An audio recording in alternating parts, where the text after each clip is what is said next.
Hello friends, இன்னைக்கு ரொம்பவே ஒரு ஹெல்த்தியான, டேஸ்டியான வெயிட் லாஸ் ரெசிபி தான் பார்க்க போகிறோம். நம்ம சேனலில் அரிசி சேர்க்காம தான் ரெசிபீஸ் அப்லோட் பண்ணிகிட்ருக்கோம்.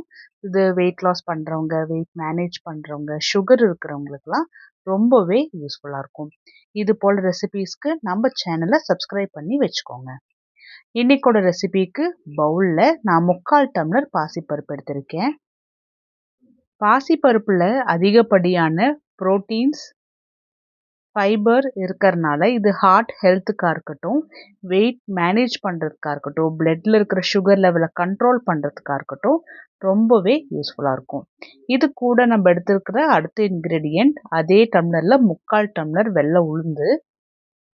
உளுந்தில் அதிகப்படியான protein, fibre, iron, potassium, magnesium இருக்குது. இது டைஜஷனை இம்ப்ரூவ் பண்ணுறதுக்காக இருக்கட்டும், நமக்கு எனர்ஜியை பூஸ்டப் பண்ணுறதுக்காக இருக்கட்டும் ரொம்பவே யூஸ்ஃபுல்லாக இருக்கும்.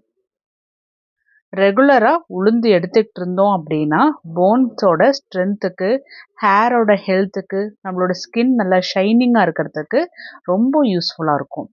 இது ரெண்டுமே ஒரு 3 மணி நேரம் ஊற வச்சா போதும். ரொம்ப நேரம் ஊற வைக்கணுங்கிற அவசியம் இல்லை. 3 மணி நேரத்துக்கு அப்புறம் நான் தண்ணியிலேருந்து வடித்து எடுத்து மிக்ஸி ஜாருக்கு ட்ரான்ஸ்ஃபர் பண்ணி தேவையான அளவுக்கு தண்ணியும் ஊற்றி நல்லா நைஸாக அரைச்சி எடுத்துகிட்டு வந்திருக்கேன். இதில் நான் மாவுக்கு தேவையான இந்துப்பும் சேர்த்து நல்லா கையை வச்சு கலந்துட்டுருக்கிறேன். ஸோ சீக்கிரமாக புளிச்சு வரும். இந்த மாவில் தோசை புளிக்காமல் கூட செய்யலாம். ஆனால் லைட்டாக உளுந்து வாசனை வர்றது போல் இருக்கும். அதனால் ஒரு 4 மணி நேரம் புளிக்க வச்சா போதும். ரொம்ப நேரம் புளிக்கணுங்கிற அவசியம் இல்லை. இதுக்கு ஒரு சைட் டிஷ்ஷுக்கு நான் குக்கரில் 1 டேபிள் ஸ்பூன் தேங்காய் ஊற்றி எண்ணெய் சூடான உடனே 1/4 டீஸ்பூன் கடுகு, 1/4 டீஸ்பூன் ஜீரகம், கொஞ்சமாக கருவேப்பிலை, 1 துண்டு பட்டை, 2 துண்டு கிராம்பு இதெல்லாமே நல்லா பொரிஞ்ச உடனே 2 பச்சை மிளகாவை நான் 2ஆக கீத்தல் போட்டு சேர்த்திக்கிறேன். இதுவுமே கொஞ்சமாக வதங்கினதுக்கு அப்புறமா 3 நார்மல் சைஸ் வெங்காயத்தை சின்ன சின்னதாக கட் பண்ணி போட்டு மீடியம் டு ஹை ஃப்ளேமில் வச்சு லைட்டாக ப்ரௌன் கலரில் ஆகிற அளவுக்கு வதக்கி எடுத்துக்கணும். வெங்காயம் வறுபடுறதுக்குள்ள மிக்ஸி ஜாரில் ஒரு 10 பல்லு பூண்டு, கட் பண்ணின சின்ன துண்டு இஞ்சி, 4 நார்மல் சைஸ் நல்லா பழுத்த தக்காளி, 3 நார்மல் சைஸ் வெங்காயத்தை 1க்கு 2ஆக கட் பண்ணி போட்டுக்கலாம்.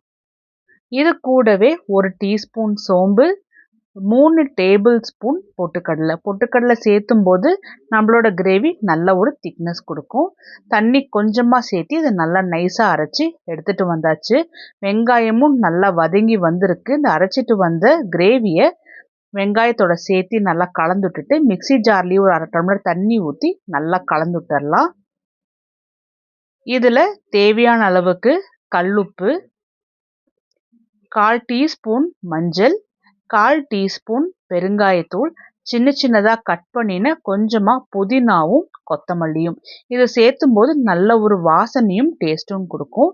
இது கூடவே நான் ஃப்ளேவருக்காகவும் டேஸ்ட்டுக்காகவும் தேவையான அளவுக்கு சிக்கன் மசாலாவும் சாம்பார் மசாலா தூளும் சேர்த்திருக்கேன்.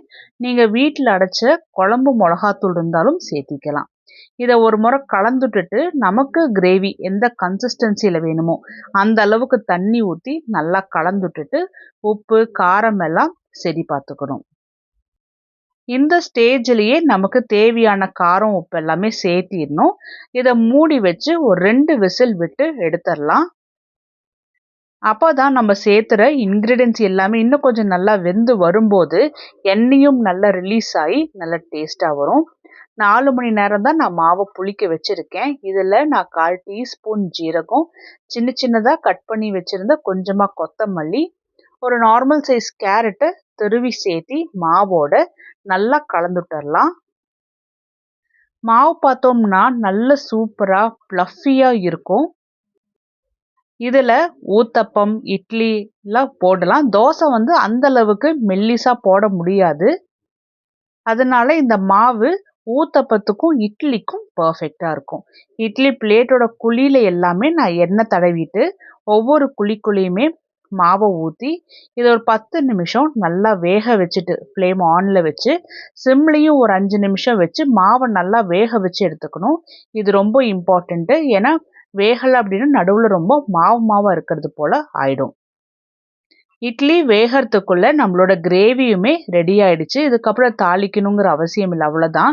கிரேவி ரொம்ப சூப்பரா ரெடி ஆயிடுச்சு. பொட்டுக்கடலை சேர்த்திருக்கறனால கிரேவி நல்ல திக்காவும் இருக்கும். இட்லி வேக வச்சுட்டு ஒரு 75% ஆறுனதுக்கு அப்புறமா நான் உங்களுக்கு எடுத்து காமிச்சிருக்கேன். நல்ல பெர்ஃபெக்ட்டா, ஃப்ளஃபியா, நல்ல சாஃப்ட்டா வந்திருக்கு. அரிசி சேர்க்காம தான் நம்ம அந்த இட்லிய ரெடி பண்ணியிருக்கோம். வெயிட் லாஸ் பண்ணும்போது தைராய்டு இருக்கிறவங்களுக்கு ரொம்பவே கஷ்டமா இருக்கும் வெயிட் ரெடியூஸ் ஆகிறதுக்கு. ஆனா, நீங்க அரிசி சேர்க்காம உங்களோட உணவ தினசரி சாப்பிட்டுட்டு வாங்க. உங்களுக்கு நல்லாவே டிஃபரன்ஸ் தெரியும். ட்ரை பண்ணி பார்த்துட்டு சொல்லுங்க.